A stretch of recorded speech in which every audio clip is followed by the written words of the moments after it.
Саламатсыздар ма, балалар?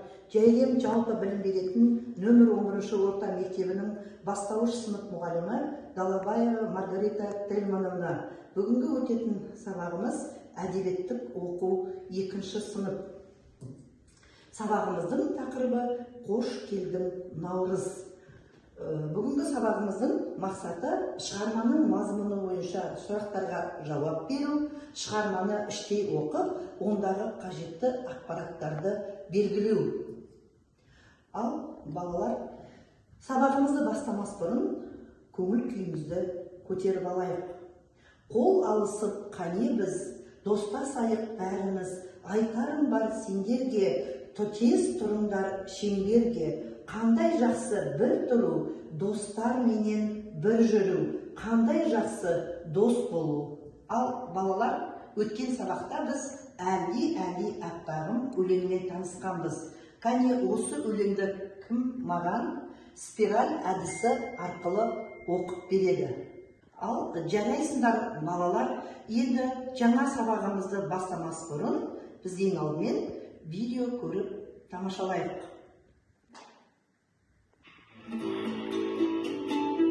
Міне, көптен күткен ұлыстың ұлы күні де келді. Мәдениеттерінде көктемгі күні мен түннің теңелген күні 21-ші наурызда басталады.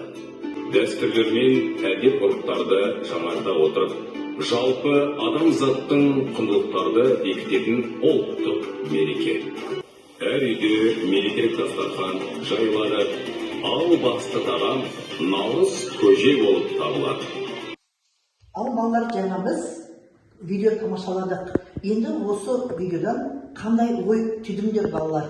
Жылдың қай мезгілі деп ойлаймыз? Тамаша. Жарайсыңдар, қандай мейрам? Дұрыс айтасыңдар балалар. Оны неден байқадыңдар? Дұрыс, жарайсыңдар. Ал енді балалар, Наурыз мерекесі. Наурыз мерекесін әрдам отбасы мүшелері немесе туған туысқандары мен дос жарандары ұлыстың ұлы күнімен құттықтап жақсы тілек айтады. Наурыз көжеден дәм татады. Наурыз көже келер жылғы молшылықтың жоралғысы ретінде әр шаңырақ міндетті түрде жасайтын арнаулы тағам. Бұл мерекенің ерекшелігі күн сәлемдесуден басталады. Алтыбақан құрылып, ұлттық ойындар ойналады. Айтылмаған ән, тартылмаған күй қалмайды. Бір тал ексең де, бір тал кессең де, 10 тал ек деген қариялар бұлақ басына ағаш егеді. Наурыздағы тілек.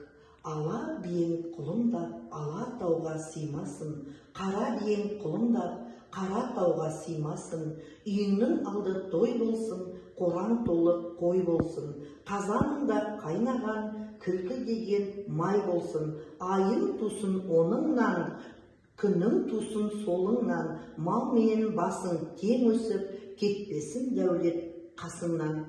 Ал балалар, енді қазір біз сергіп алайық.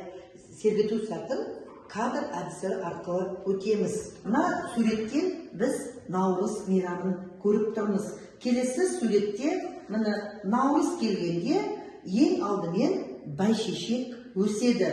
Міне Наурыз айы келгенде Наурыз ек құсы алғаш болып ұшып келеді.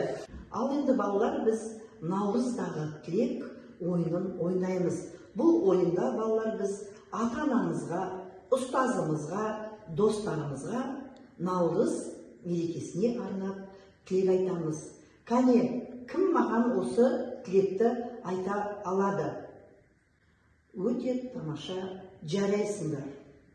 Ал енді балалар, біз сабағымызды қорытындылаймыз. Балалар, біз сабағымызды бүгін Тарсия әдісімен қорытындылаймыз. Бұл әдісте балалар, міне геометриялық фигуралар беріліп тұр.